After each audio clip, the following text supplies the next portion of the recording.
Oke teman-teman, ya tadi mungkin sudah sempat di-mention ya, semuanya salam kenal, terima kasih sudah join di Beli Talk malam ini.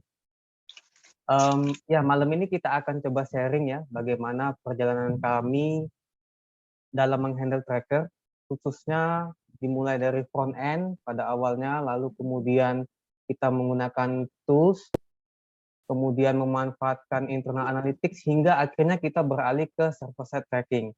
Nah, nanti bagaimana perjalanannya, kita akan coba sharing satu persatu. Baik, seperti biasa, ini disclaimer dulu ya. Presentasi ini ditujukan hanya untuk educational purposes saja, dan bukan untuk professional judgment, lalu statement dan opini. Ini juga milik partisipan secara personal, baik nanti dari saya, Mas Rizky, ataupun dari tim. Dan Bibi juga nggak menjamin ya untuk keakuratan presentasinya. Baik, ini tadi sudah sempat dikenalin ya, saya Albert, dan saya bersama dengan senior saya, sekaligus rekan juga, Mas Rizky. Oke, ini adalah outline kita malam ini. Jadi sebelum kita masuk ke topik utamanya, server side, kita akan coba flashback dulu sedikit. Apa sih itu tracker? Kenapa kita butuh tracker ya? Tujuannya untuk apa? Lalu kemudian bagaimana cara mengirimnya?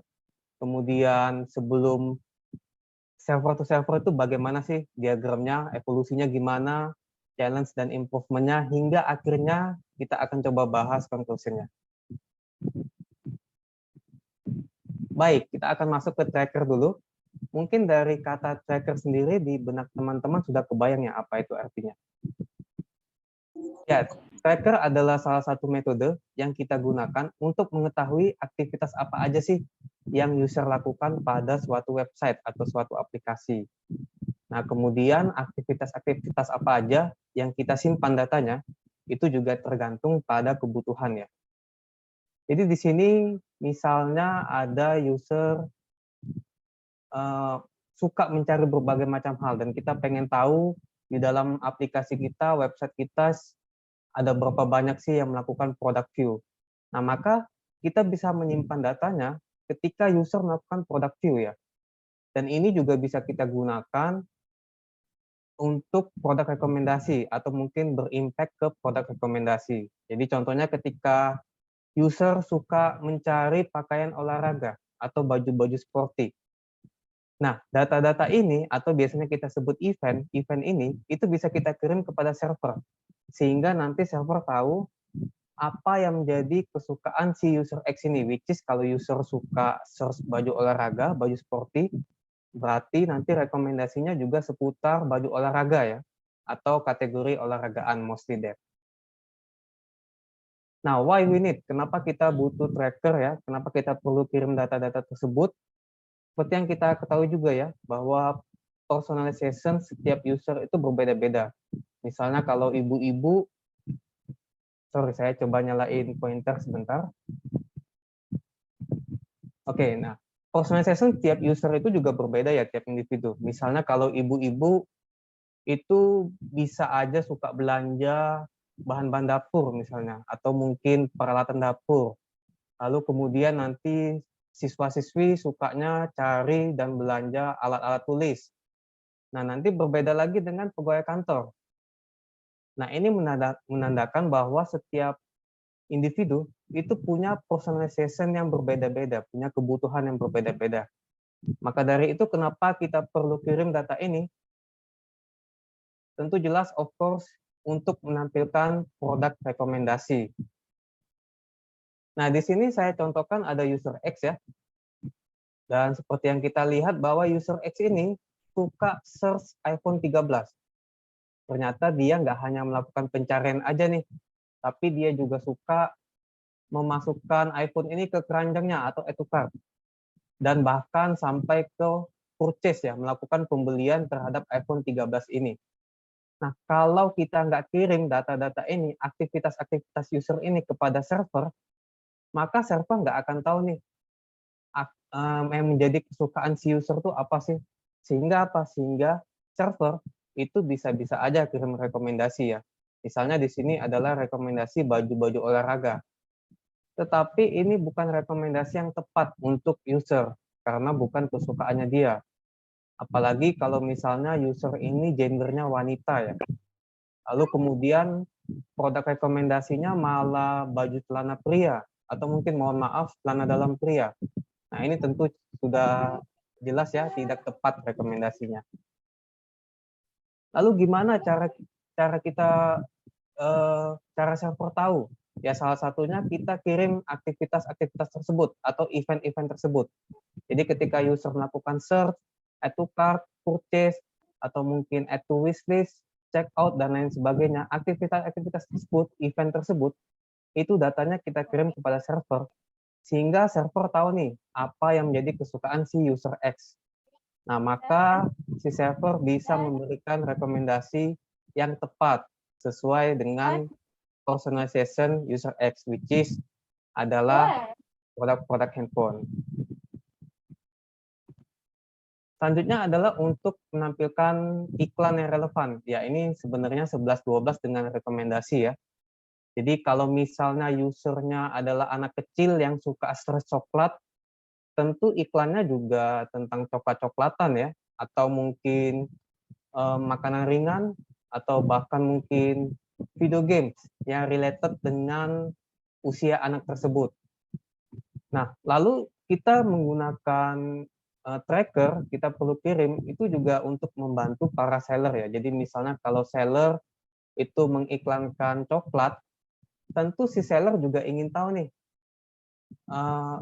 coklat ini ingin tampil kepada orang yang sedang cari coklat. Nah, dari data ini, data tracker, kenapa kita perlu kirim data tracker, itu untuk membantu seller menemukan target pasar yang tepat. Kan agak useless ya.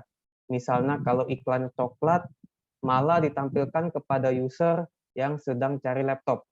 Atau user yang nggak suka coklat deh. Nah, ini kan nggak apa namanya, agak useless ya. Sudah buang-buang uang si seller, ternyata iklannya nggak tepat. Ya, jadi tentu kita perlu kirim data ini untuk apa? Untuk nampilin produk rekomendasi dan iklan yang relevan kepada user, sehingga kami itu dapat memberikan pengalaman berbelanja yang menarik di bibi.com. Ya, selanjutnya sebagai data untuk menentukan perkembangan suatu ide produk. Nah, kalau ini biasanya digunakan oleh pihak marketing ya. Jadi misalnya dari pihak marketing ada buat satu campaign misalnya. Lalu ingin tahu nih campaign baru ini di bulan ini laris manis atau enggak sih? Grafiknya gimana sih? CTR, CVR-nya itu gimana sih? Nah, itu bisa ya. Salah satunya mereka tahu dari data yang kita kirim. Dan biasanya digunakan oleh pihak manajemen. Selanjutnya kita perlu kirim data juga, data tracker ini, untuk menampilkan report. Nah, report di sini juga ada beragam macam. Mungkin salah satu contohnya adalah report kepala seller ya. Tadi sempat saya singgung bahwa seller itu bisa mengiklankan produknya. Nah, nanti dari data tracker yang kita kirim, itu kita bisa kasih report kepada seller yang iklan tadi.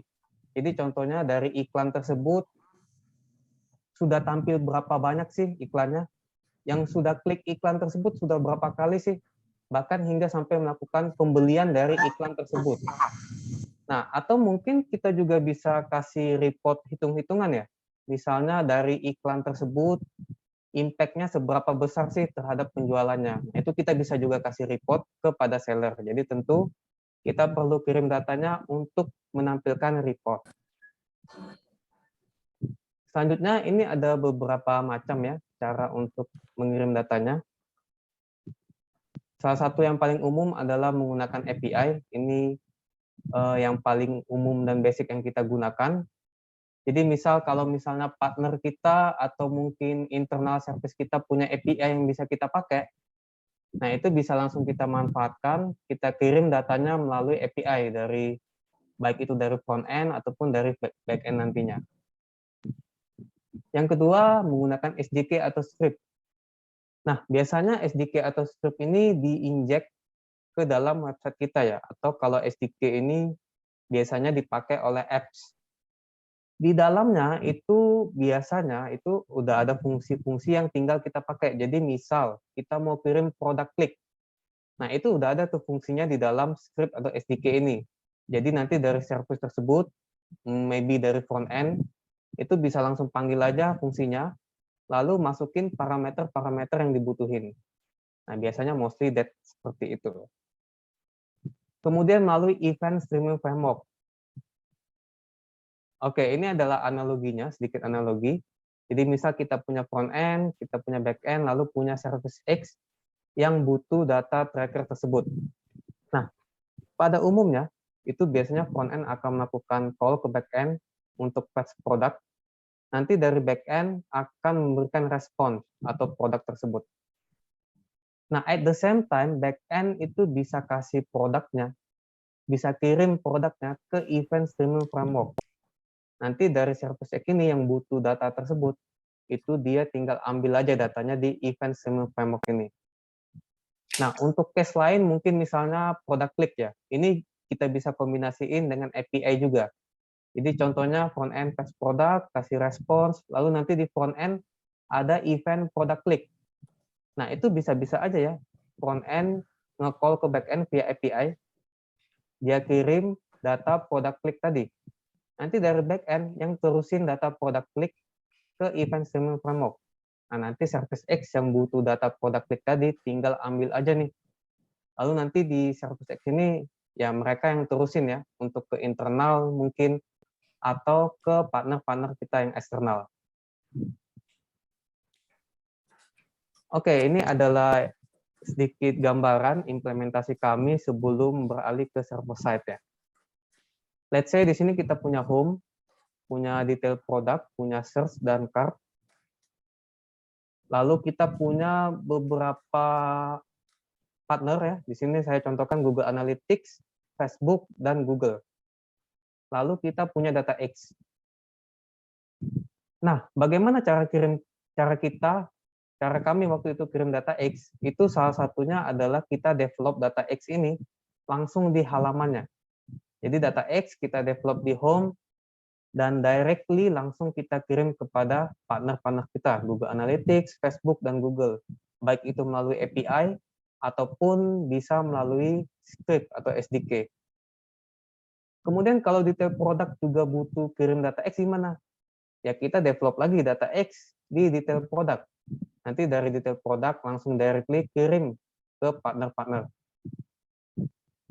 Search sama cart butuh juga gimana? Ya mau nggak mau ya, kita develop lagi data X, di search cart, kirim ke semuanya. Nah, itu baru data X. Kalau data Y gimana? Ya balik lagi ya, kita develop lagi di semua halaman, lalu kita directly kirim ke partner-partner kita. Dataset gimana? Ya balik lagi, develop lagi di semua halaman, deployment lagi, testing lagi, langsung dikirim ke partner-partner kita. Nah, itu tadi kalau cuma beberapa halaman. Kalau punya banyak halaman gimana? Balik lagi, develop lagi kita ya. X, Y, Z, data ini semuanya develop di semua halaman, dikirim ke semua partner. Kalau punya banyak data gimana?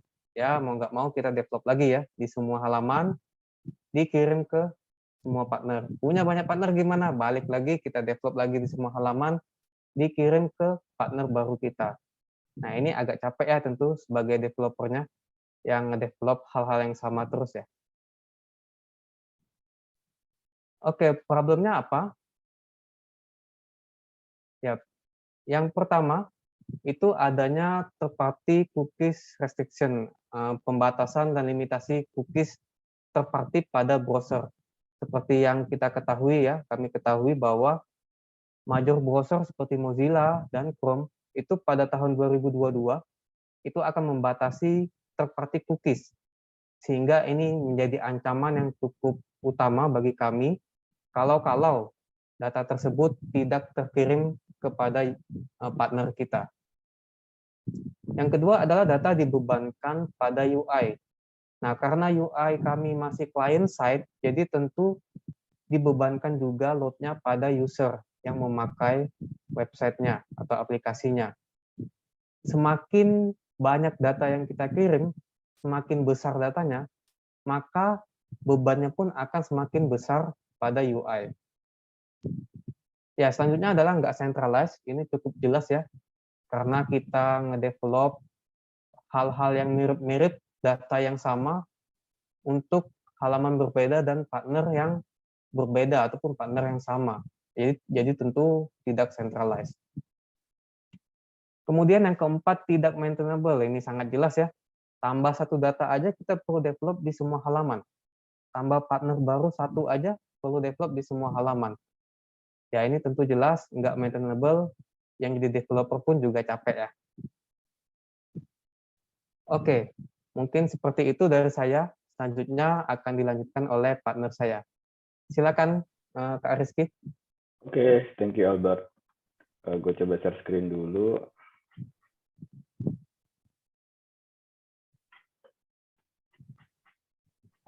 Udah kelihatan ya harusnya. Udah kelihatan. Oke, thank you. Ya, oke.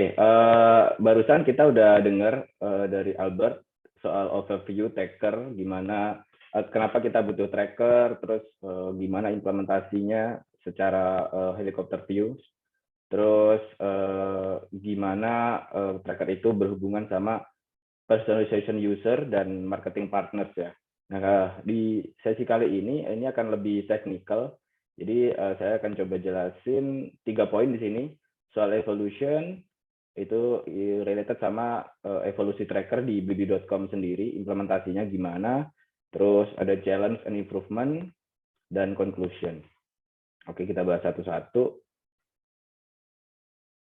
Nah, yang pertama untuk yang evolution, jadi di blibli.com sendiri itu fase untuk implementasi trackernya ini ada beberapa fase ya, mulai dari decentralized, centralized, terus centralized dan S2S, server to server, terus apalagi yang akan kita implementasi ke depannya, nanti akan kita bahas satu persatu. Oke, masuk ke poin yang pertama dulu, di bagian yang decentralized. Oke, jadi bisa dilihat, jadi misalnya kita punya satu halaman nih, misalnya taruhlah halaman card gitu ya, halaman card. Di halaman card itu pasti ada beberapa action ya, action yang mau kita track kalau ngomongin tracker gitu. Jadi action ini kita bilangnya juga sebagai event ya, event yang akan kita track gitu. Jadi misalnya ada add to cart di situ yang triggernya dari klik, terus ada juga page view waktu user ngeload halamannya, terus ada juga add to wishlist, waktu user ngeklik add to wishlist itu gitu. Jadi ada beberapa event yang nantinya akan kita track di sini. Nah,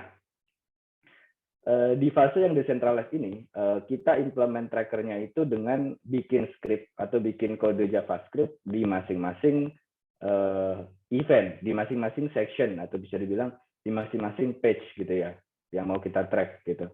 Jadi misalnya kita ada 3 event ini, berarti kita harus bikin 3 script. Scriptnya ini tentunya script yang digunakan untuk kirim datanya gitu. Jadi kan si tracker ini akan ngirim data ke partners ya, marketing partners. Jadi scriptnya itu biasanya script untuk nge-gather data dan script untuk ngelakuin HTTP call ke marketing partners gitu. Nah, ini semuanya dilakuin di UI gitu. Oke, di next page. Nah, ini kurang lebih aliran datanya ketika kita masih di fase yang decentralized ini gitu. Jadi misalnya aja ada add to cart event yang mau kita track gitu. Itu kita bikin scriptnya itu buat collect data sama match HTTP call ke partners, ke masing-masing partners ya gitu. Nah, poinnya di sini gitu. Ini kalau kita misalnya cuma punya satu event ya, kita harus bikin satu script untuk masing-masing partners gitu. Which is kalau kita punya 10 partners, berarti kita akan bikin 10 script gitu masing-masing, karena kebutuhan data dari partners ini berbeda ya gitu. Masing-masing punya kebutuhan data sendiri-sendiri, apa yang mereka perluin gitu. Jadi scriptnya pun harus terpisah gitu, harus masing-masing. Nah, umumnya di e-commerce itu pastinya nggak cuman punya satu page ya. Satu page aja punya, misalnya ada itu cart at wishlist dan lain-lain. Kalau misalnya dia punya puluhan page gitu, bayangin aja akan ada berapa script yang akan kita bikin hanya untuk ngirim event-event ini ke partners ini gitu. Jadi kenapa namanya di sini centralized, itu akan dijelasin di poin berikutnya.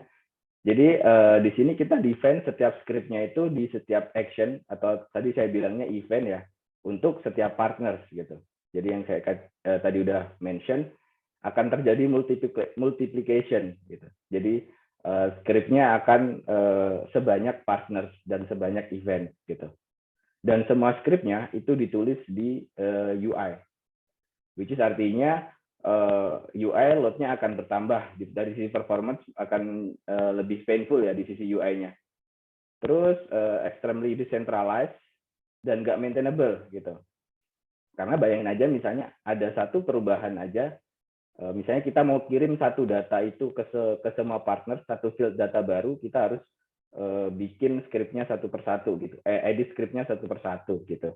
Dan juga rentan error ya pastinya, karena umumnya gitu di company-company yang udah lumayan gede itu mereka punya tim-tim gitu yang manage websitenya. Jadi dibagi dalam tim-tim, dan pastinya understanding atau pemahaman mereka di dalam tracker itu pasti nggak semuanya sama ya gitu.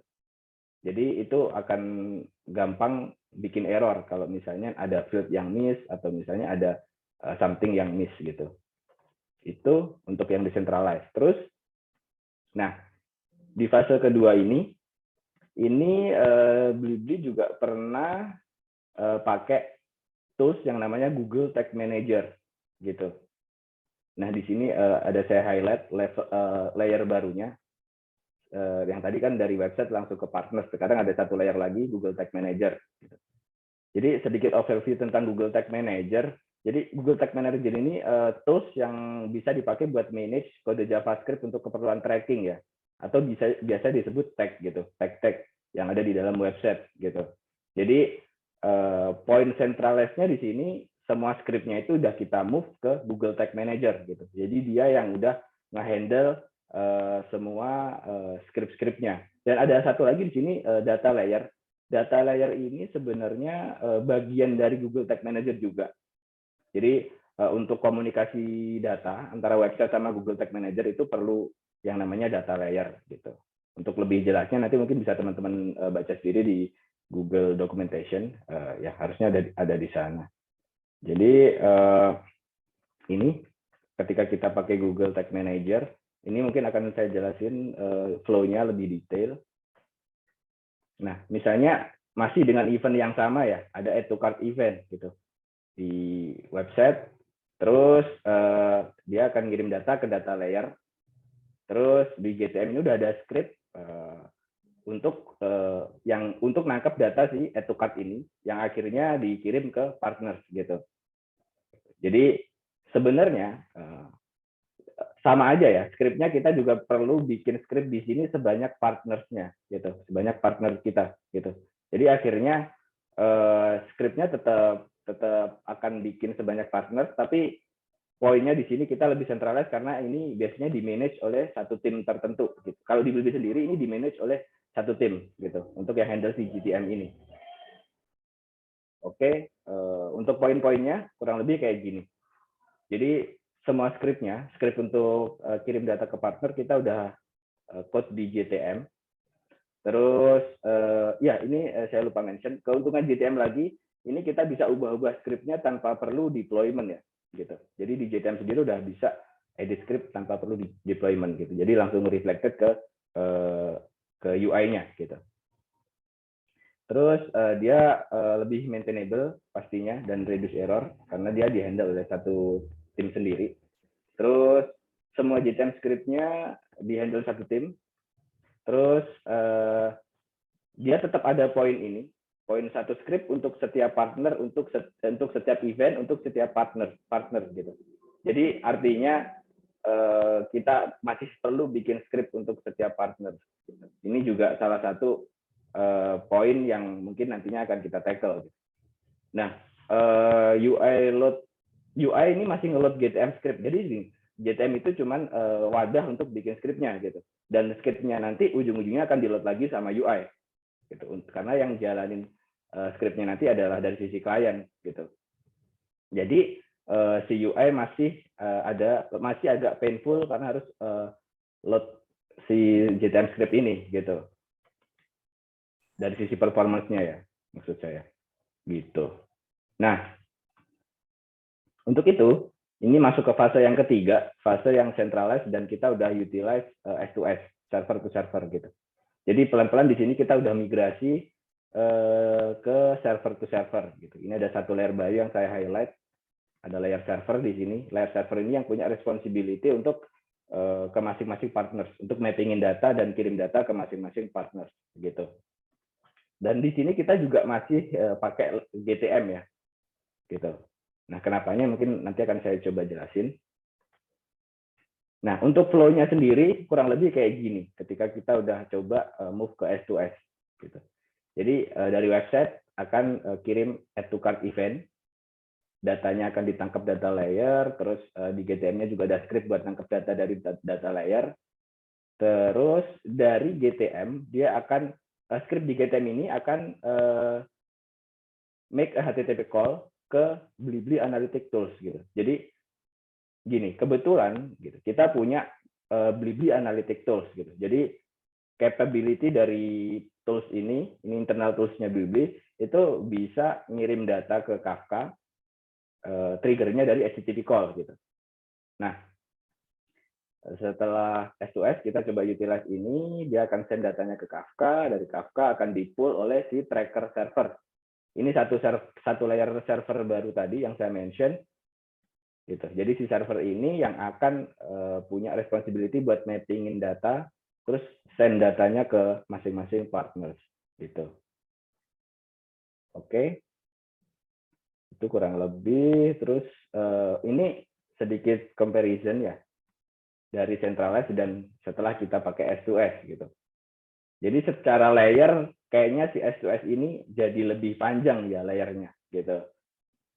Jadi ada UI, ada backend, terus ada partners, dan kalau dari yang centralized tadi dari UI bisa langsung ke partners gitu. Tapi sebenarnya kita udah dapat beberapa poin di sini setelah kita implement S2S gitu. Jadi satu poinnya adalah kita hanya perlu bikin satu script untuk setiap event untuk semua partners gitu. Jadi kalau tadi di GTM kita bikin untuk setiap partner, kita di sini kita akan bikin untuk semua partners gitu. Gambarannya kayak gini. Kayak misalnya, saya balik lagi ke slide sebelumnya. Kayak misalnya kita punya add to cart event. Di sini di GTM-nya itu dia lebih global script-nya. Dia script-nya akan dia udah script-nya itu udah bisa ngirim semua data yang dibutuhin add to cart untuk semua partners ini gitu. Jadi field yang dibutuhin untuk add to cart data-data add to cart event ini untuk semua partners itu udah di list di sini gitu. Oh, misalnya untuk partners A kita butuh ABC, untuk partners B kita butuh ABCD gitu. Jadi di sini script-nya udah dibikin di mana si GTM ini bisa kirim datanya itu lengkap untuk semua partners gitu. Jadinya kita cuma perlu bikin satu script di sini add to cart gitu. Terus satu script ini akan kirim data ke analytic tools yang tadi gitu. Oke. Balik lagi ke sini. Jadi ada satu poin yang udah kita berhasil lakuin improvement gitu. Terus improvement yang kedua kita juga mengeliminate si UI ini nge-load scriptnya GTM lagi gitu. Jadi yang pasti akan ada UI performance improvement ya dari sisi UI karena dia nggak harus load GTM gitu untuk kirim datanya ke partners gitu. Jadi untuk kirim datanya udah dibebankan di server gitu. Terus keuntungannya yang ketiga pas kita udah pakai server itu kita lebih gampang untuk tracking, monitoring the data, terus ngedebug, terus error handling juga itu lebih gampang. Terus kita juga prepare untuk cookieless tracker gitu. Jadi tadi Albert sempat mention kalau beberapa browser itu punya limitation ya in terms of cookies. Jadi beberapa browser udah ngeblok third party cookies. Jadi ini juga server to server ini juga kita siapin untuk ke depan gitu. Kalau misalnya browser-browser itu udah ngeblok totally gitu. Nah, oke. Setelah kita implement barusan, gitu, itu pasti ada next challenge-nya ya yang harus kita tackle gitu. Yang pertama adalah kita harus simplify lagi secara layer-nya gitu. Karena kan tadi kayaknya lumayan panjang gitu. Terus yang tadi saya mention juga ada cookies limitation di major browser. Kalau nggak salah itu untuk Mozilla Chrome itu di 2022 ya akan ngelakuin third party cookies limitation tadi untuk ngeblok. Dia akan ngeblok cookies dari third party. Terus beberapa ad blocker itu setahu saya juga dia udah ngeblok third party cookies gitu. Nah ini kalau kita masih rely on UI untuk dari sisi trackernya itu pasti akan susah ya untuk bisa nge-handle ini gitu. Nah, improvement yang kepikiran so far dari kami itu kita akan coba untuk implement fully server to server ya. Jadi kita nggak rely on UI untuk dari sisi trackernya, kita udah mau coba untuk implement fully dari backend ke backend gitu. Jadi flow-nya, simpelnya dari UI misalnya, ketika di UI itu ada event, pasti dia akan ngasih tahu ke backend servernya gitu.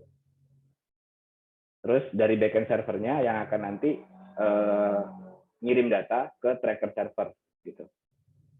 Kayak gimana gambarannya kurang lebih kayak gini.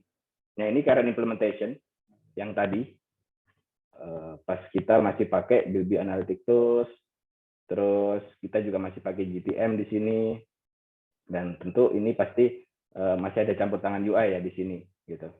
Nah di S2S ini implementasinya kurang lebih akan kayak gini. Jadi misalnya nih ada event add to cart dari UI, pasti si UI akan ngelakuin HTTP call ke backend servernya untuk ngehandle add to cart itu sendiri gitu. Nah dari backend ini nantinya bisa kita configure untuk juga kirim datanya ke Kafka, data-data related tracker ya, ke Kafka. Terus kita akhirnya dari data dari Kafka ini akan kita pull ke tracker server, terus kita mappingin dan kirim ke partners gitu. Jadi di sini kita udah eliminate si GTM sama si analytic tools ini. Jadinya akan lebih simple secara flow, terus kita juga akan lebih tersentralize lagi ya gitu. Dengan kayak gini pastinya akan lebih centralized lagi gitu. Itu. Terus selanjutnya kesimpulannya dari apa yang udah kita implement barusan itu ada 3 poin di sini. Yang awalnya ketika kita masih pakai semua trackernya kita configure di UI itu kan nggak maintainable, terus akhirnya kita bisa dapat 1 poin yaitu maintainability. Terus poin yang kedua yang kita juga dapat adalah UI performance improvement. Terus kita juga akan going to cookieless tracking. Gitu. Oke, itu aja sih mungkin sharing session yang bisa saya share kali ini. Untuk selanjutnya saya persilahkan ke moderator lagi. Thank you. Oke, terima kasih banyak nih buat Albert dan Rizky yang udah bawain materi. Ya, jadi kita dapat insight terkait tracker itu sebenarnya apa sih gitu, kenapa kita butuh tracker gitu, dan juga kita juga sharing sedikit ya kenapa sih kita harus move dari front end ke server side tracker gitu. Kita bisa ada beberapa kendala juga kan yang kita hadapi gitu, dan gimana cara kita moving forward untuk improve sistem tracking ini supaya bisa lebih seamless ya, dan juga untuk meningkatkan performance juga sih. Seperti itu. Thank you banget udah kasih kita insight nih, kita sama-sama belajar ya. Dan untuk teman-teman yang mau bertanya, bisa silahkan akses di chat di mana, di sebelah kanan atau di bawah sini ya.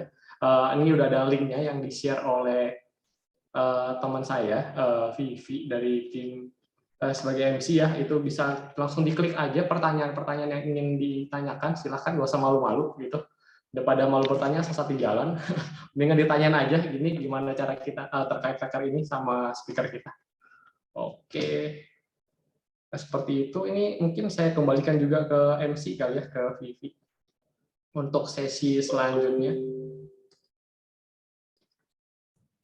Oke, halo Mas Rolando. Jadi sesi selanjutnya adalah Q&A session dari Mas Rolando, juga bisa untuk kita sama-sama ya. Nah, mungkin dari temanku ada dari Sasha. Sasha, apakah kamu udah bisa untuk kita share screen slide-nya? Oke, nah next session-nya mungkin aku kembalikan lagi ke Mas Rolando, Mas Rizky, dan Mas Albert. Berikut ini adalah sesi slide-nya. Jadi pertanyaan teman-teman ya, teman-teman juga kalau misalkan bertanya bisa langsung aja ke chat box. Itu aku udah attach juga nih link untuk Q&A session-nya, jadi memang kita akan menggunakan slide itu, jadi teman-teman bisa langsung submit aja pertanyaan teman-teman di situ, atau teman-teman juga bisa voting juga nih. Jadi teman-teman kita akan menggunakan slide dulu, cuma mungkin kalau misalkan teman-teman ada yang mau ngobrol langsung, mungkin nanti kita tanyain lagi, kembali lagi ke speakernya kali ya. Nah, oke, mungkin next-nya Mas Rolando, Mas Rizky, Mas Albert, silahkan untuk Q&A session-nya. Oke, mungkin untuk pertanyaan pertama ya, kita mulai aja nih yang di paling atas, ini yang top questions kita. Ini ada berapa jenis tracker yang digunakan? Oke, mungkin ini dari siapa nih yang mau bantu jawab? Dari Albert mungkin ya, bisa coba bantu jawab untuk pertanyaan kita yang pertama pada malam hari ini. Iya, oke. Ada berapa jenis tracker yang digunakan? Jujur kita nggak pernah hitung ya, ada berapa banyak tracker. Yang jelas bisa dibilang cukup banyak, tapi tergantung juga pada kebutuhan nih. Misalnya use case yang mau dipenuhi itu apa, maka jenis trackernya juga berbeda. Dan biasanya sebelum kita melakukan track itu kita diskusi dulu ya dengan business requirement, dengan tim tech-nya juga, data-data apa yang dibutuhin, parameternya gimana, lalu eventnya seperti apa dan di mana letaknya. Nanti kalau requirement sudah jelas, baru kita bisa go untuk melakukan tracking. Seperti itu kurang lebih. Oke, jadi ini ada berapa jenis ini sebenarnya banyak ya. Jadi jawabannya dari Albert. Jadi kayak kita tuh sebenarnya punya, kita nggak ngitungin juga trackernya ada berapa, tapi lebih kayak tergantung kebutuhannya aja, dan tiap-tiap kebutuhan itu bisa beda juga kan dari sisi requirement dan lain-lain. Oke, thank you Albert untuk jawaban atas pertanyaan pertama. Kita lanjut lagi ya ke pertanyaan kedua. Ini boleh diceritain gimana cara implementasi tracker yang ideal? Oke, gimana cara implementasi tracker yang ideal? Ini menarik ya. Pertanyaannya menarik. Mungkin dari siapa nih? Rizky kali ya, mau bantu jawab. Oke, mau coba dijawab untuk implementasi tracker yang ideal. Sebenarnya bingung juga ya kalau misalnya ditanya gimana yang ideal. Cuman so far itu kita ngelakuin evolusi dari yang tadinya centralized, terus dari yang tadinya decentralized sampai ke centralized itu based on yang pasti untuk memudahkan ya gitu, dan untuk bikin gimana biar cost secara company-nya itu nggak gede gitu, masih development gitu. Untuk yang ideal sih biasanya kita sebenarnya untuk yang pakai GTM ini udah cukup ideal gitu, yang tadi saya sebutin. Gitu. Nah itu pernah, itu sudah berjalan beberapa tahun juga waktu kita implement pakai GTM itu. Dan kalau misalnya ditanya kenapa akhirnya kita pindah ke S2S, ya alasannya karena tadi gitu. Jadi ke depan itu dari artikel-artikel yang saya baca sejauh ini, itu juga beberapa company udah nyiapin tracker mereka itu dibikin S2S gitu, server to server, karena yang tadi saya bilang ada cookies limitation, terus dari sisi misalnya kalau kita developnya di UI juga ada agak painful di load time gitu. Jadi kalau ditanya gimana yang ideal untuk sekarang, yang pastinya menurut saya S2S gitu, server to server. Gitu.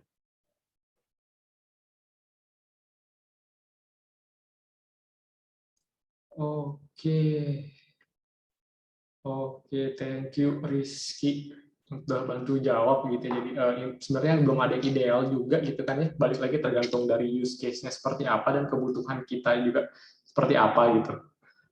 Oke, selanjutnya kita lanjut kali ya ke pertanyaan yang di atas ini. Kenapa masih harus dari UI? Kenapa tidak pakai tracker dari transaksi backend aja? Wah, ini pertanyaan menarik ya.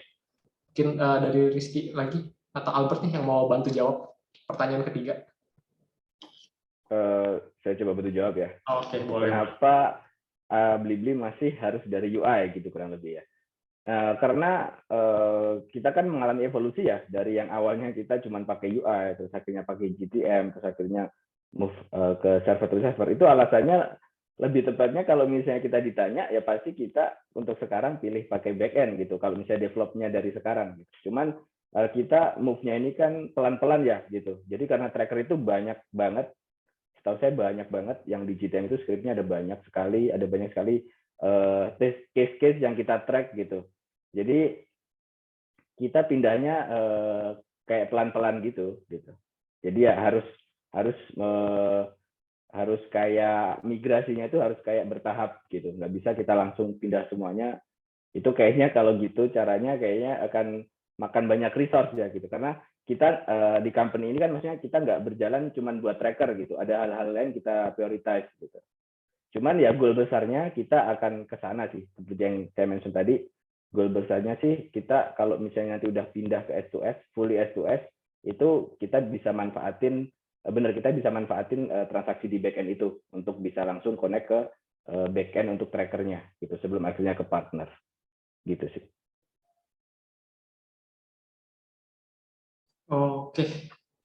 Oke, thank you ya Rizky udah bantu jawab nih kenapa dari UI ya. Tadi udah dijelasin juga sama Rizky sebenarnya ada juga di bagian dari presentasinya tadi kalau teman-teman saksikan gitu ya. Oke, ini udah pertanyaan ke berapa? Ketiga ya. Oke, kita coba masuk ke pertanyaan selanjutnya ya. Ini pertanyaan keempat. Nih, hai Mas. Sorry kalau kelewat tadi. Satu, script GTM-nya di-load di mana kalau nggak di UI? Oke, yang pertanyaan yang kedua, just wondering why use Kafka di antara BE to BE-nya ya? Thanks. Dari sini siapa yang mau bantu jawab? Apakah Rizky lagi atau mau Albert? Ya, coba saya jawab dulu nanti kalau ditambahin boleh.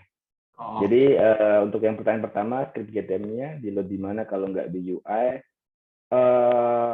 Ini sih kayaknya so far yang tadi saya jelasin, script GTM-nya emang di load di UI gitu.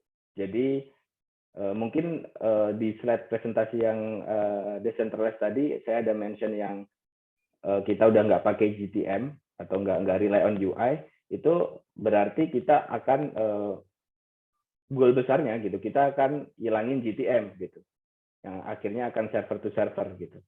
Jadi mungkin ada miskom di sini kali ya gitu. Jadi kalau misalnya pakai GTM itu benar scriptnya akan tetap di-load di UI gitu. That's why kita akan pindah ke full S2S itu untuk salah satunya untuk eliminate biar UI nggak usah nge-load GTM gitu. Which is artinya GTM-nya kita hilangin sekalian gitu. Terus untuk yang pertanyaan kedua, kenapa kita pakai Kafka antara BE to BE-nya? Itu lebih tepatnya karena yang tadi saya bilang kita kan punya Blibli Analytic Tools ya kebetulan untuk jembatan antara si GTM sama si tracker servernya. Nah kebetulan si Blibli Analytic Tools ini udah punya capability untuk ngirim data ke Kafka, triggernya dari HTTP call. Nah ini yang akhirnya kita kepikiran untuk kalau gitu kita utilize aja si Analytic Tools ini biar kita nggak perlu banyak development di tracker servernya gitu.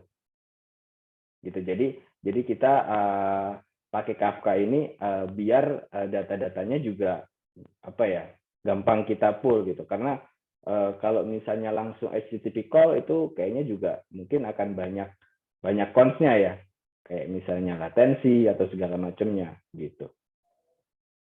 Itu sih kurang lebih dari saya. Mungkin dari Albert mau nambahin.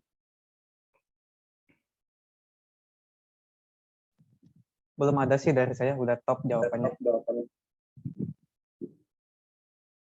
Oke, thank you Rizky untuk jawabannya. Jadi ini mau ngulang sedikit tadi ya dari jawabannya Rizky. Script GTM itu masih di load di UI gitu. Jadi kita dari UI kita itu kita injeknya GTM. Tadi kan kalau dibilang awal-awal kita kan untuk tracker itu per masing-masing tracker itu kita taruh di plain HTML-nya, kita taruh di situ kan, kita jabarin semua script-nya dan lain-lain. Nah, cuman sejak ini kita udah move ini menjadi pakai lewat GTM trigger-nya. Jadi dari GTM ini kita dari yang dipresentasiin juga.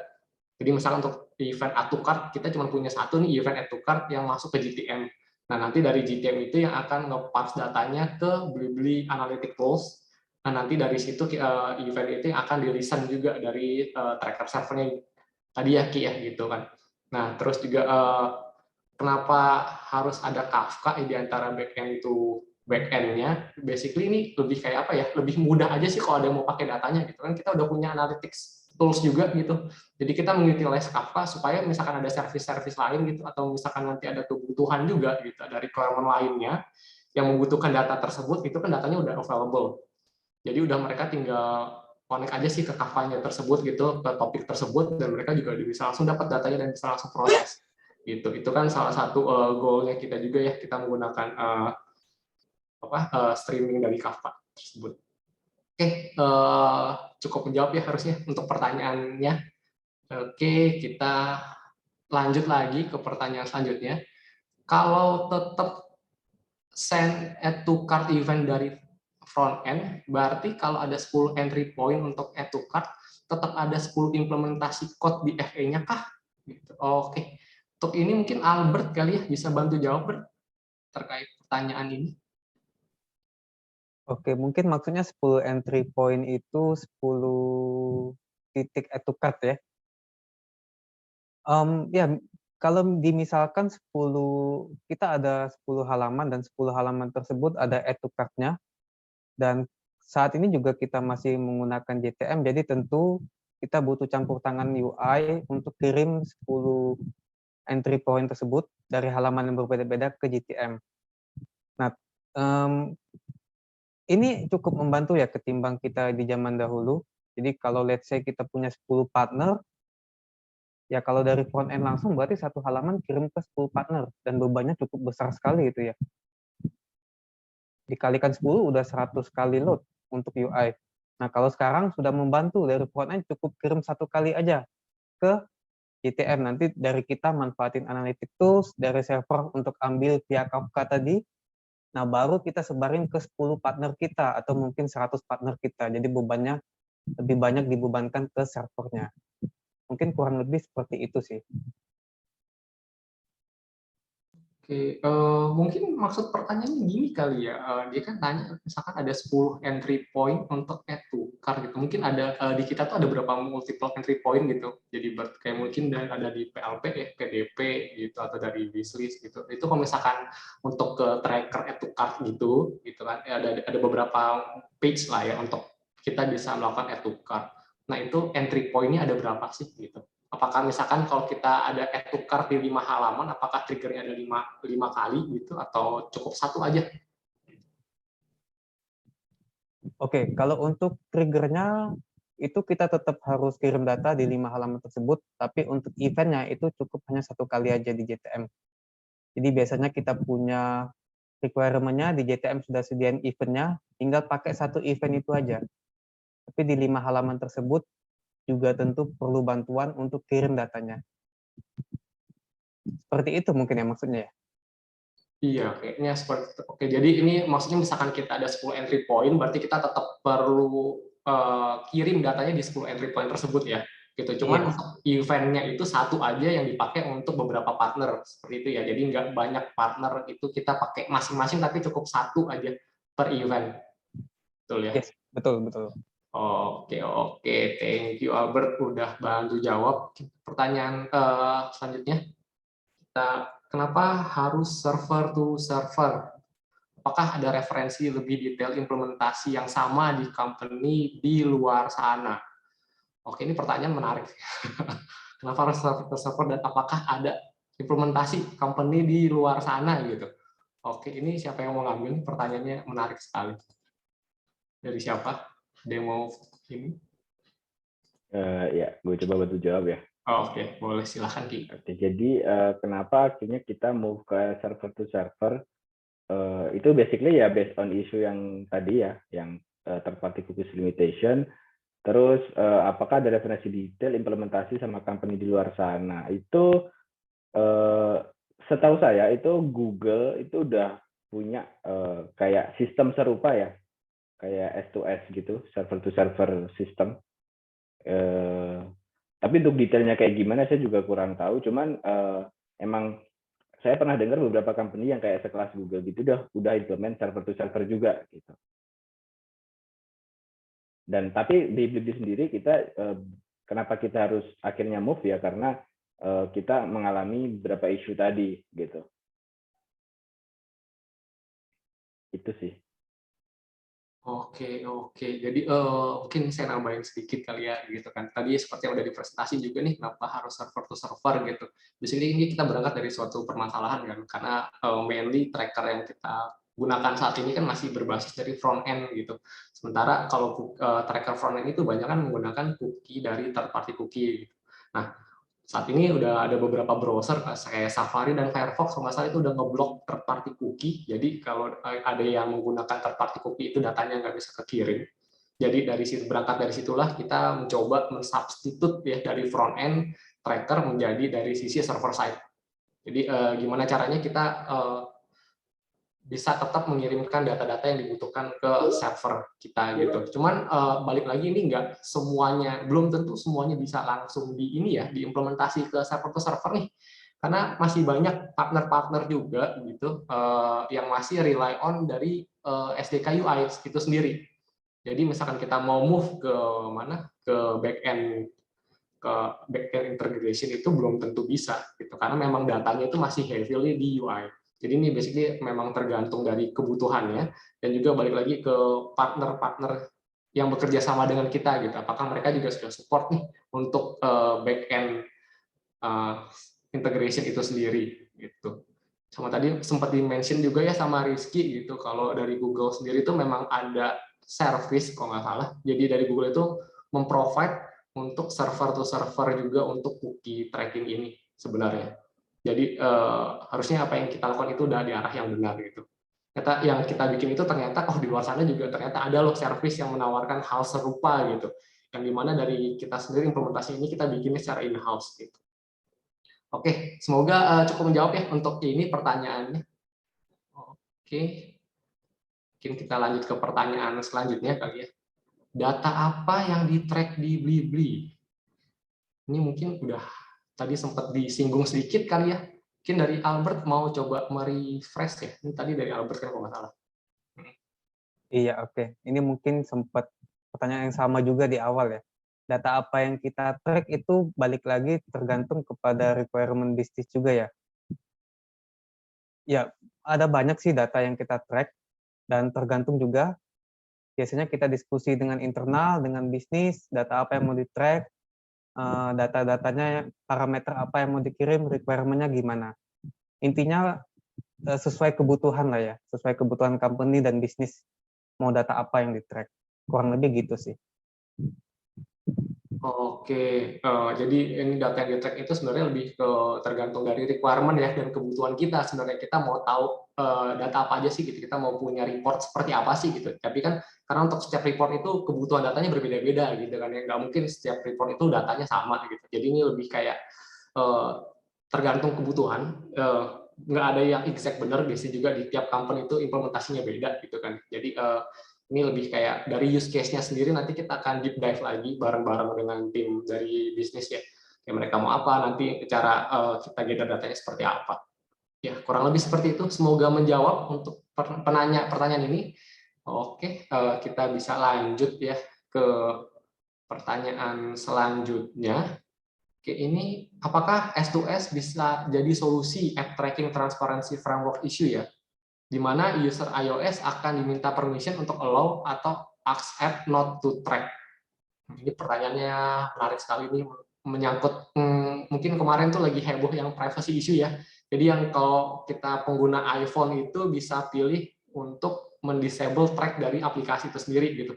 Jadi kayak dari iOS itu dari Apple tuh sangat concern dengan privacy. Jadi mereka menyalakan opsi bagi pengguna supaya bisa mendisable track. Ini cukup menarik pertanyaannya. Mungkin dari siapa yang mau bantu jawab? Ada yang mau bantu jawab? Oke, Oh, dari saya mungkin ya. Untuk yang iOS App Tracking Crash Retrieval Framework issue ini, sebenarnya jujur dari saya sih belum explore ya soal yang mobile ini gimana gitu, karena mostly yang kita move itu so far kebanyakan dari sisi browser gitu ya, kita migrasi gitu. Ada beberapa dari mobile juga, cuman itu kita udah dapat datanya gitu. Maksudnya so far kita cuma nerima data dari si mobile ini, terus akhirnya kita transform, kita mapping, terus kita kirim ke partners gitu. Untuk gimana itu nanti kalau misalnya kayak ke depan nggak ada, misalnya cookies dari si apa namanya IDFA ya, mungkin kalau di iOS namanya IDFA ya. Itu kalau nggak di allow kan harusnya dia nggak ada ya gitu. Nah itu gimana nanti kita ngakalinnya kayak gimana, akhirnya kita bikin kita align sama partnersnya untuk ini, itu belum dieksplor sampai ke sana sih so far gitu. Mungkin dari Ando mau nambahin? Oke, thank you Ki udah bantu jawab. Jadi iya, untuk yang kasus ini untuk iOS, terus terang dari kita belum sempat explore ke framework spesifik ya ke iOS gitu. Cuman kalau misalkan nanti ke depannya nih, tadi kan yang sudah dijelaskan oleh Rizky, kita mengarah ke fully server to server ya. Jadi kita tuh eventnya itu nggak perlu lagi kirimin lewat UI gitu. Karena kalau teman-teman tahu nih gitu, setiap klik yang kita lakukan itu tuh sebenarnya kita langsung nge-parse event ke backend gitu. Jadi kenapa nggak kita utilize klik itu sendiri gitu dan memanfaatkan dari sisi backend-nya sendiri untuk yang memparsing data tersebut sebagai mensuplai data untuk kebutuhan dari analitik kita gitu. Jadi kalau nanti kita udah fully S2S gitu, nanti sebenarnya itu nggak terlalu masalah sih menurut saya ya gitu, karena belum sempat ngecek juga, ini disclaimer dulu. Jadi nanti perlu kita cek juga. Jadi kalau misalkan kita udah fully S2S itu benar-benar dari backend aplikasi yang akan nge-publish data analitik itu harusnya ini tetap bisa tercover gitu. Cuman ini nanti akan to be confirmed. Ini menarik pertanyaannya. Ini akan jadi salah satu notes ya buat kita untuk kita cek juga nanti ini seperti apa kenyataannya di iOS. Oke, semoga cukup menjawab ya untuk pertanyaan tersebut. Oke, untuk selanjutnya, sharingnya, thank you juga udah hadir di acara Blue Talk kita hari ini. Oke, mungkin yang ini yang terakhir kali ya, pertanyaan terakhir gitu. Tantangan apa aja buat migrasi ke server side, khususnya di Blibli? Tantangan apa saja buat migrasi? Nah ini juga menarik nih pertanyaannya, tantangan, karena pas ada challenge-nya juga ya. Gitu. Mungkin dari Albert kali ya, bisa bantu jawab. Oke, mungkin tantangannya cukup berat ya. Tantangannya untuk migrasi ke fully server side itu, pertama, partner kita itu udah siap belum nih untuk back-end to back-end integration. Kalau misal partner kita belum siap, waktu kita beralih ke server side ya juga percuma ya. Mereka juga nggak bisa terima data karena mereka belum siap server side-nya. Yang kedua juga tergantung pada data yang mau di-track nih. Jadi kalau misal kayak fetch product itu kan front end bakal call ke back end. Nah, untuk server side fully itu langsung aja dari back end di parse kayak tadi ke Kafka misalnya. Nanti server yang butuh tinggal ambil. Tapi kalau case-nya misalnya kayak carousel dari front end kan nggak ada call ke back end ya ketika melakukan klik carousel seperti itu atau carouselnya gerak sendiri, itu kan datanya sudah ada. Nah, untuk dapetin data yang agak sulit seperti itu untuk saat ini sih masih kita pikirkan ya, dan masih kita diskusikan juga cara terbaiknya gimana. Yang jelas sih kita akan beralih ke full server to server untuk cookieless tracker tadi, dan mengurangi beban UI load juga. Mungkin kurang lebih seperti itu sih tantangannya. Oke, thank you Albert udah bantu jawab. Jadi tantangannya balik lagi ya, ini sebenarnya dari partner kita juga gitu, apakah mereka udah siap gitu kan, terus juga sejauh apa data yang ingin dibutuhkan gitu sama tim bisnis kita, seperti apa data yang ingin mereka proses dan olah. Mungkin juga tantangan selanjutnya mungkin yang udah dimention juga terkait limitasi ya dari browser-browser gitu terkait third party cookie, itu juga menjadi salah satu challenge. Makanya kita bergerak menuju ke arah yang fully server to server tadi. Cuman mungkin butuh waktu juga gitu karena kita harus migrasinya satu persatu. Ingat kalau sistem ini tuh udah up and running gitu, jadi kita nggak bisa langsung gerasa gerusuk itu langsung migrasi semuanya gitu, nggak bisa ya. Nanti kalau ada data-data yang hilang atau tiba-tiba ngaco gitu kan, itu juga nggak bisa. Jadi kita tetap akan ke arah sana, cuman kita juga memperhatikan faktor-faktor lain, kayak memperhatikan kestabilan sistem itu sendiri. Gitu. Semoga menjawab ya untuk pertanyaannya. Mungkin oke, pertanyaannya udah habis nih. Mungkin nanti dari tim HR ya, dari tim MC-nya, Vivi mungkin bisa bantu kali kalau misalnya ada yang mau diskusi langsung kali ya. Ya, halo teman-teman. Ini aku harap suaraku udah masuk karena tadi aku sempat ada trouble di audioku. Nah, iya, jadi untuk pertanyaan di Slido udah selesai nih teman-teman. Kalau misalkan teman-teman ingin bertanya langsung, mau diskusi langsung, itu boleh. Jadi teman-teman mungkin bisa langsung aja di unmute audionya nih sekarang. Karena masih ada waktu nih teman-teman, mumpung ada waktu dan teman-teman bisa bertanya langsung kepada expert-expertnya nih dari Blibli.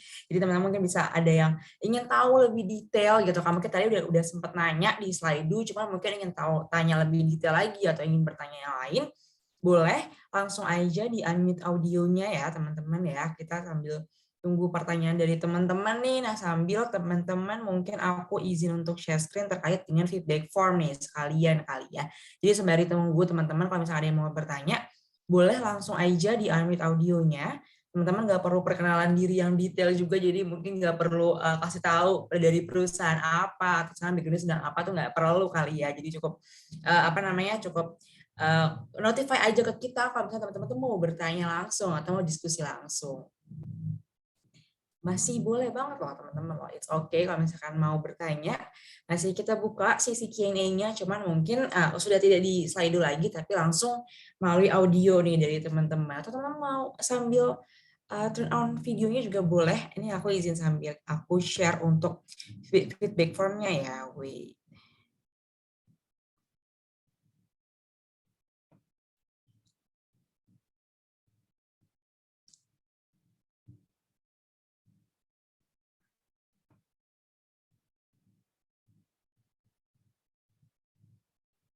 Oke, ini ada yang mau bertanya nih, boleh banget silahkan aja. Misalnya teman-teman mau bertanya, boleh langsung di unmute aja audionya ya. Nah, aku izin untuk aku share screen kembali terkait dengan feedback formnya. Sembari menunggu teman-teman ini bukan artinya teman-teman udah nggak bisa bertanya ya, masih boleh silahkan aja, cuman mungkin sambil menunggu teman-teman bisa langsung aja ke sini nih sambil menunggu teman-teman yang mungkin lagi menyiapkan pertanyaan gitu kan. Nah, di sini teman-teman bisa langsung aja tuliskan feedback formnya. Teman-teman bisa langsung akses feedback form ini, dan lagi-lagi ini memang pakai scan QR code ya teman-teman. Jadi untuk mempermudah teman-teman juga. Jadi teman-teman bisa langsung aja ke scanning QR code ini. Dan nanti teman-teman itu aku akan mungkin in another 2 days gitu kan. Kalau 2 days besok kan Jumat, jadi mungkin Senin atau Selasa kali ya. Itu nanti aku akan kirimkan ke email teman-teman juga itu materi pada Blitalk kita pada malam hari ini, dan juga untuk sertifikat teman-teman ya. Jadi mohon untuk ditunggu. Nah, mungkin sambil menunggu dari si materi dan juga sertifikat yang aku kirimkan, teman-teman bisa untuk mengisi feedback form kita ini nih pada malam hari ini. Gitu. Nah, mungkin sambil sekali lagi teman-teman kalau misalkan mau bertanya, ini tidak menutupi ya, karena ini sebenarnya cuma sambil teman-teman masih ada di sini, teman-teman masih ada di sini, jadi teman-teman bisa langsung sambil mengisi feedback formnya juga. Misalnya teman-teman mau bertanya, boleh langsung aja di unmute audionya ya. Ini aku sekarang di HP aku jam 8.20, jadi mungkin jam 8.22 akan aku stop share. Jadi ada kurang lebih waktu 2 menit nih untuk teman-teman, mungkin bisa di scan QR code-nya gitu, dan juga mungkin sambil diisi juga ya QR code-nya. Wait, ada chat sepertinya masuk. Izin bertanya Kak. Oh iya, halo Mas Karyono. Halo Mas. Boleh di chat? Oh oke. Boleh Mas, kalau misalkan mau di chat aja. Atau kalau misalkan mau berlangsung boleh juga sih Mas sebenarnya. Tapi kalau lebih prefer di chat, boleh silahkan.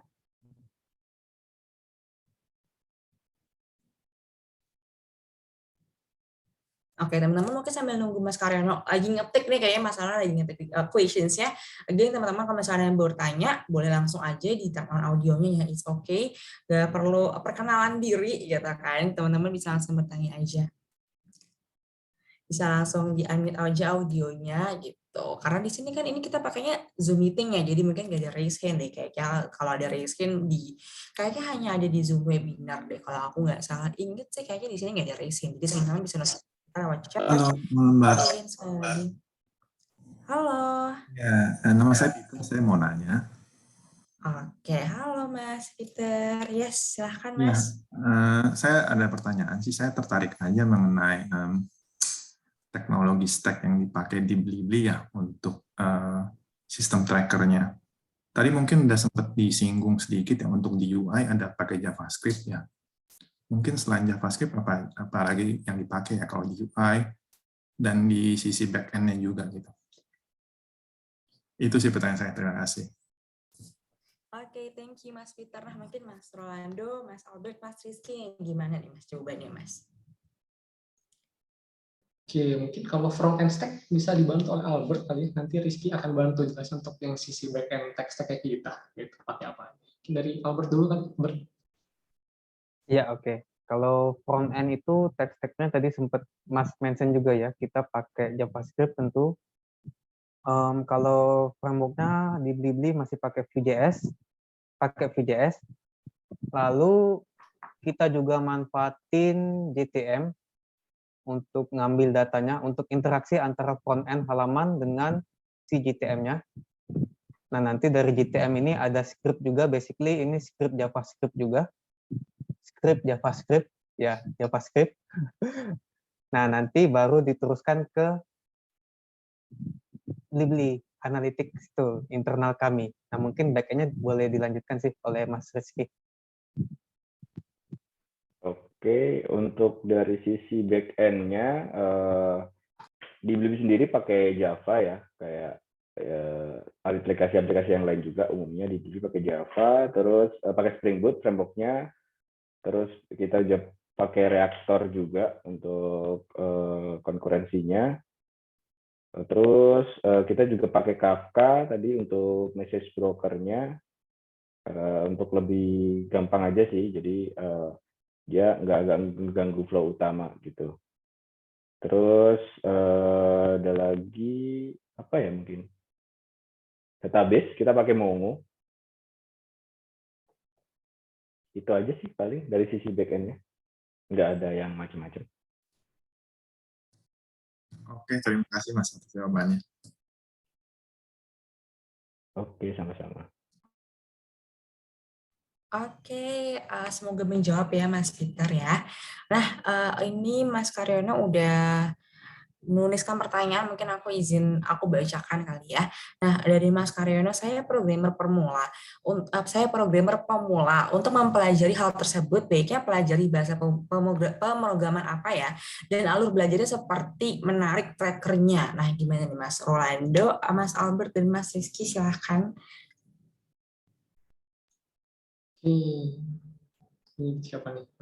Dari Rizky kali ya. Mau coba jawab nih. Jadi kayak apa sih bahasa pemrograman yang sebaiknya dipelajari untuk programmer pemula gitu. Soalnya Mas Karyono ini juga tertarik kayaknya untuk mendalami tracker ya gitu. Jadi kayak apa sih yang kira-kira bisa dilakukan sama Mas Karyono gitu untuk mengeksplor tracker ini gitu. Oke, saya coba jawab. Untuk bahasa itu sebenarnya sangat ini ya, maksudnya kayak itu tergantung gitu, tergantung dari gimana, maksudnya emang sebenarnya menurut saya semua bahasa itu bagus gitu, maksudnya apalagi dengan teknologi-teknologi yang kayak bahasa-bahasa yang baru-baru kayak misalnya Golang atau Java atau Java sih udah lama, maksud saya kayak Golang gitu-gitu bagus, cuman balik lagi itu sebenarnya tergantung dari apa ya, sebenarnya bagus atau enggaknya kita ngoding itu menurut saya bukan dari bahasa apa yang kita pilih, tapi ya gimana kita deep in di bahasa itu gitu. Jadi Kalau saya pribadi, saya dulu belajar Java karena emang dari kuliah diajarin Java gitu. Dan akhirnya ya kebetulan di Blibli stack-nya juga pakai Java gitu, jadi align. Terus tapi sekarang kayaknya ada bahasa-bahasa lain yang mungkin lebih simpel ya, kayak Golang gitu, mungkin akan lebih apa ya, misalnya lebih simpel gitu untuk dipelajari untuk back-end-nya gitu. Atau misalnya kalau mau full stack, malas belajar back-end front-end, mungkin bisa belajar JavaScript gitu. Gitu sih menurut saya. Jadi balik lagi tergantung sih, Mas, gitu. Oke, thank you Rizky. Jadi Mas Karyono, kalau programmer itu sebenarnya dari kita nggak ada referensi yang spesifik sih ya Mas Karyono, karena semua bahasa itu tergantung aja kebutuhannya seperti apa. Kayak tadi sempat dijelaskan juga, mungkin kalau Mas Karyono tertarik backend bisa explore Java, atau mungkin bisa Golang gitu, atau mungkin bisa ke Kotlin gitu kan. Ada beberapa banyak pilihan juga yang bisa dieksplor. Cuman mungkin kalau untuk spesifik tracker mungkin lebih kayak dari sisi front end kali ya Mas Karyono gitu. Misalkan tracker itu kan sekarang mostly orang pakai itu di cookie gitu. Kalau masih di cookie semua ya better Mas Karyono bisa eksplornya dari sisi UI terlebih dahulu sih. HTML, CSS, JavaScript gitu. Ini kalau mengingat sekarang masih banyak yang third party cookie semua ya, dan itu kan rely heavily-nya di sisi UI front end gitu. Jadi mungkin bisa coba eksplor ke sana. Cuman kalau ditanya jawaban pastinya itu tergantung kebutuhan, tergantung Mas Karyono juga passionnya itu di mana gitu kan ya. Cuman kalau untuk terkait tracker yang tadi itu bisa kita dari sisi front end maupun back end, itu benar-benar kayak apa ya, sulit lah ya, kita nggak ada jawaban pastinya nih mau yang mana gitu. Jadi bisa explore front end karena masih cookie, masih terpakai cookie semua di front end. Bisa juga nanti kalau udah bisa partner-partner udah bisa yang server to server bisa beralih ke back end. Semoga cukup menjawab ya Mas Karyono untuk pertanyaannya. Begitu sih kurang lebih untuk jawabannya. Terima kasih Mas Karyono. Oke, terima kasih Mas Karyono juga. Semoga itu tadi pertanyaan dan juga jawabannya dijawab ya. Nah, wait, aku mau coba lihat sekarang udah jam 20.28. Again, teman-teman mungkin kita tunggu sampai 20.30. Kalau misalnya ada yang ingin bertanya masih boleh. Ada kurang lebih waktu 2 menit untuk teman-teman mau bertanya. Sekarang di laptopku masih 28 sih. Jadi teman-teman bisa bertanya masih boleh. Masih ada kurang lebih waktu 2 menit. Masih keburu lah one last questions nih kalau misalkan ada yang ingin. Oke, ada yang bertanya nih Mas, dari wait aku coba baca, aku izin bacakan ya. Dari Mas Steven nih, Kak, boleh dong diceritakan sedikit apa hal tersulit yang dialami ketika bekerja menjadi front end?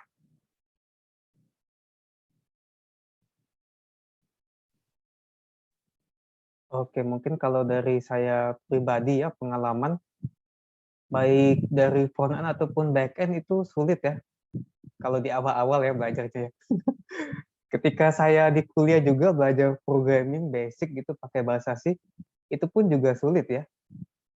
Jadi kalau ditanya hal tersulit itu banyak hal tersulit.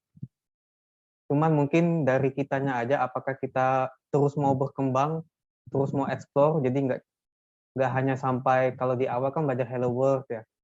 Nah, kalau kita punya kemauan untuk berkembang ya kita belajar loop, belajar condition dan lain sebagainya hingga sampai ke front end back end, dijalin aja dari awal gitu.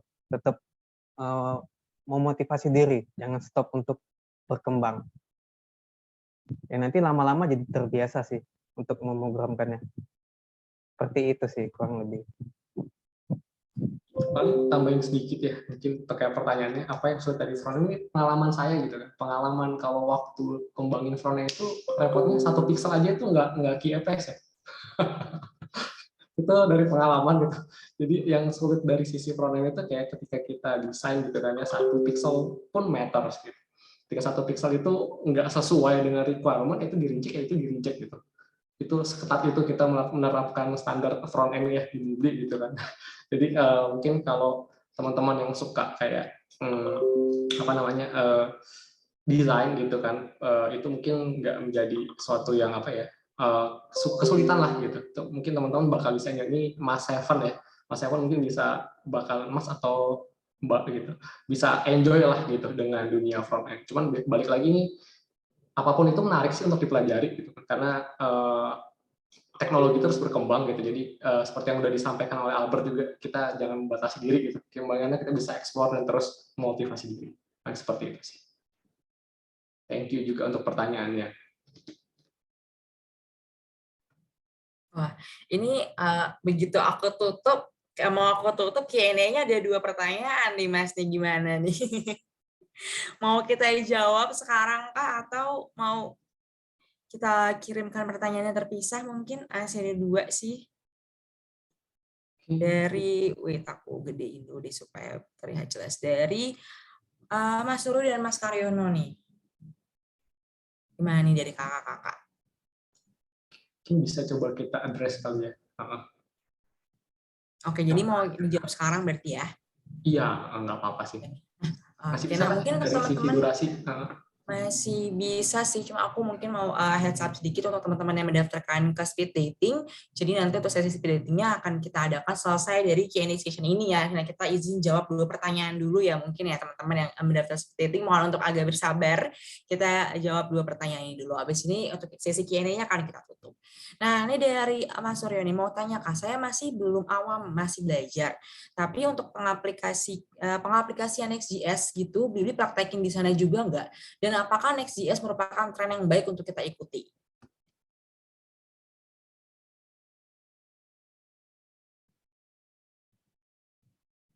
Oke, mungkin dari Mas Rolando, Mas Rizky, Mas Albert, silahkan kalau ingin langsung menjawab, boleh.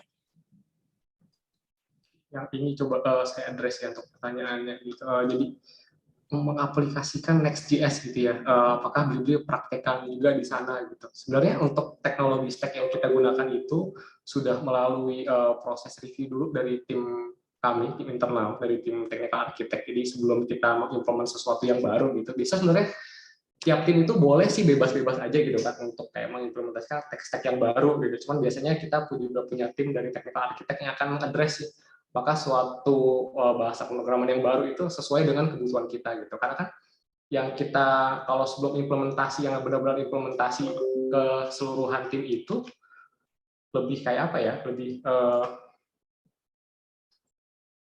kalau lebih tergantung juga sih kebutuhannya gimana, dan kita juga harus melihat itu dari sisi yang bigger picture-nya gitu kan, apakah untuk use case tertentu itu sudah memenuhi atau belum gitu. Jadi ini nanti akan melalui sisi review juga sih, mungkin nanti kalau untuk apakah next-nya tren yang baik, kalau menurut saya mungkin bisa jadi iya gitu, cuman tahu saya dari Bibi sendiri belum sempat research ke arah sana, ke Next.js, karena kita masih fokus menggunakan Vue sih. Soalnya so far dengan Vue.js itu sudah mengakomodir dari kebutuhan kita. Gitu. Cuman mungkin nanti bisa juga kita explore gitu. Soalnya kan Next.js ini bagian dari Nux ya. Betul ya, kalau saya salah tolong dikoreksi juga gitu. Mungkin ini akan kedepannya masih bisa jadi tren gitu. Cuman kalau untuk menjawab di Bliblis bakal implementasi atau enggak, itu mungkin kita masih butuh research dulu terkait dari kebutuhan use case-nya yang ada di Blibli. Seperti itu sih untuk jawabannya. Semoga menjawab ya dari Mas Suryo Hastomo. Ya, seperti itu. Oke, terima kasih. Nah, next-nya mungkin ini ada one last questions kita pada malam hari ini dari Mas Karyono ini. Pernah mengalami stuck ya sih Mas, bingung mau ngapain, udah ngelakuin ini itu tapi tetap stuck aja. Pernah solusinya gimana nih? Oke, saya coba bantu jawab kali untuk yang ini. Kalau ditanya pernah ngalamin stuck apa enggak sih, kayaknya setiap developer mulai dari junior sampai prinsipal kayaknya pernah ngalamin stuck ya. Kayak itu ada kadang makanan sehari-hari kita gitu. Tapi mungkin yang bisa saya saranin, kayaknya di luar sana itu udah banyak expert ya, kayak yang udah tergabung di komunitas-komunitas gitu. Itu udah banyak expert yang kita bisa tanya gitu. Jadi mungkin bisa dengan join komunitas, terus selain yang pasti explore sendiri dulu sih, karena kayaknya kadang kalau itu ternyata hal simple gitu, kayaknya akan agak gimana ya, maksudnya agak malu juga gitu kalau tanya. Yang pasti cari dulu gitu, maksudnya kayak kita nyari tahu dulu, baru kalau bener-bener emang udah nggak tahu gitu, baru bisa tanya ke yang lebih expert gitu. banyak kan komunitas yang ya free gitu, kayak JVM atau mungkin yang JavaScript ada juga gitu. Dan biasanya emang dibales sih, maksudnya kalau kita nanya gitu emang beneran dibales sama yang bisa gitu di sana, sama yang udah expert di sana. Gitu sih, Mas Karyono. Semoga menjawab. Nambahin dikit ya terkait pertanyaan itu. Oke, boleh Mas. Jadi pastilah kita semua pernah stuck gitu ya, mungkin nggak pernah ya. Caranya apa? Mungkin cara paling simpel kita bisa dibagi dulu gitu. Jadi yang saya lakukan ini misalkan kita stuck itu kita coba dibagi dulu sih. Di bagian mana kita break code-nya itu nggak jalan gitu. Jadi kayak kita telusuri dulu nih satu persatu line of code-nya gitu, di bagian mana yang udah berfungsi, di bagian mana yang belum. Jadi kan kita nggak bingung juga kan gitu. Jadi misalkan kayak dari petunjuk errornya itu kan biasa ada tuh dari stack trace-nya kan, kita bisa baca dulu stack trace-nya di mana, terus kita mulai debug. Nah jadi itu kita bisa dapat gambaran lah yang lebih jelas gitu. Kalau memang masih bingung banget itu bisa kayak debug aja satu-satu gitu, nggak usah dijalanin semuanya, bikin aja dulu kayak function per function dijalanin, mungkin bisa di print dulu kali ya gitu, di print dulu nggak masalah kalau mau stuck itu buat belajar. Kayak dulu saya juga pernah kayak gitu waktu kuliah gitu, saya bingung udah saya print aja di semua step gitu. Jadi lempar function itu di print, selesai manggil function itu di print gitu, proses logic juga itu di print aja, di println lah atau di sistem out println atau segala macam, itu sah-sah aja sih gitu. Cuman ya sama tadi mungkin bisa coba baca-baca dari komunitas, gabung komunitas juga gitu. Jadi kayak mungkin ada suatu hal-hal yang nggak kita kepikiran ternyata bisa cara seperti itu gitu. Gitu sih. Semoga menjawab ya Mas Karyono untuk pertanyaan. Terima kasih. Oke, terima kasih banyak Mas Rizky, Mas Rolando dan juga Mas Albert. Ada dari Mas Rizky ada di chat, sama mungkin coba baca gitu ya. Nah, oke, telah tiba akhirnya setelah tadi kita udah ngajak teman-teman ngobrol dari lewat Slido, lewat chat, box, dan juga ada yang ngobrol langsung. Tadi seru banget, kita tadi ngobrol banyak banget ya kan. Ternyata teman-teman banyak banget nih yang memiliki bukan kebingungan sih, lebih aku mau ngomong curiosity tapi jadi mengartikannya jadi kebingungan, kayak memiliki curiosity terkait dengan server to server ini. Nah, cuman ternyata teman-teman mohon maaf banget karena ada keterbatasan waktu, kita mungkin nggak bisa bertemu lebih lama di sesi pada malam hari ini. Nah, jadi mungkin di sini aku mau say thank you sekali lagi untuk Mas Rizky, Mas Rolando, dan Mas Albert yang udah meluangkan waktunya nih di penghujung tahun ya kan, setelah hektik-hektik 12, 11, 11, 11 dan tanggal-tanggal kembar lainnya. Jadi akhirnya kita bisa bertemu sama teman-teman juga, dan juga terima kasih banyak teman-teman sudah meluangkan waktunya nih pada malam hari ini ketemu sama kita lagi. Jadi seperti yang tadi Mas Ronaldo sempat mention, ini adalah salah satu Blitalk terakhir di tahun 2021, tapi teman-teman nggak perlu khawatir karena nantinya pasti akan ada Blitalk lagi di tahun 2022, teman-teman nggak perlu khawatir ya. Nah, di sini mungkin aku mau izin untuk share screen kembali. Wait, aku coba untuk share screen kembali ya. Oke, nah di sini aku izin untuk teman-teman, mungkin kalau misalkan teman-teman tidak mendaftarkan tidak mendaftarkan untuk speed dating, teman-teman ya udah boleh untuk leave Zoom-nya directly. Nah, mungkin Mas Rolando, Mas Albert, dan Mas Rizky mungkin sesinya nih kalau misalkan ada yang disampaikan gitu kan ya kepada teman-teman kita, boleh silahkan, karena ini udah sesinya nextnya ini teman-teman adalah sesi speed dating, jadi ini adalah sesi eksklusif untuk teman-teman yang mendaftarkan speed dating. Jadi teman-teman kalau misalkan mau untuk mungkin mau say thank you atau mungkin mau kenalan, silahkan aja bisa reach out ke Mas Rolando, Mas Rizky, dan juga Mas Albert yang di link ini. Nah, silahkan nih Mas Rolando, Mas Rizky, Mas Albert.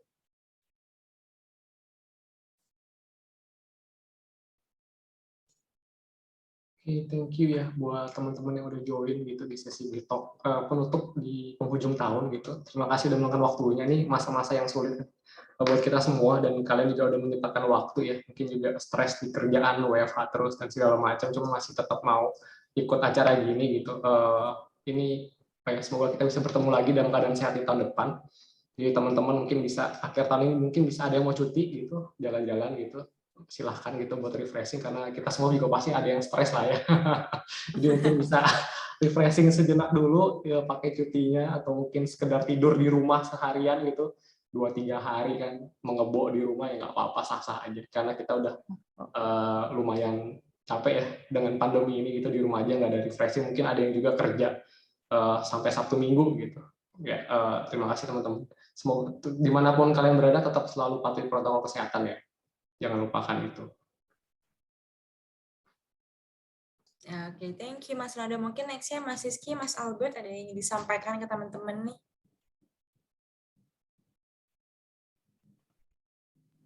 Oke, dari saya mungkin kurang lebih sama. Thank you untuk audiens yang hadir, udah nyempetin waktunya untuk sharing session kita kali ini. Semoga bermanfaat ya, gitu. Dan mohon dimaklumi kalau ada miss-miss 1-2 gitu. Dan ya, semoga sehat-sehat semuanya, stay safe semuanya. Oke, thank you Mas Rizky. Mungkin Mas Albert next-nya Mas, jika ada yang ingin disampaikan. Iya, thank you ya untuk teman-teman yang sudah join malam ini. Mungkin ya sama seperti Mas Rizky juga sama Kak Rolando. Mohon maaf jika ada kata atau kesalahan ya yang kurang berkenan. Dan mungkin saya mau kasih pesan yang berbeda dikit ya. Kalau yang belum makan malam, silakan makan malam habis ini supaya tidak sakit ma ya. Thank you.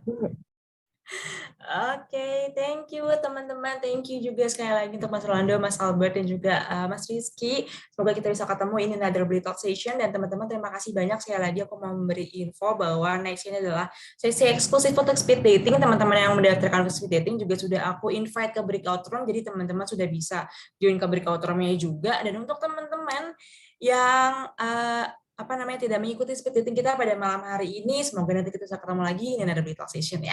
Dadah, see you teman-teman.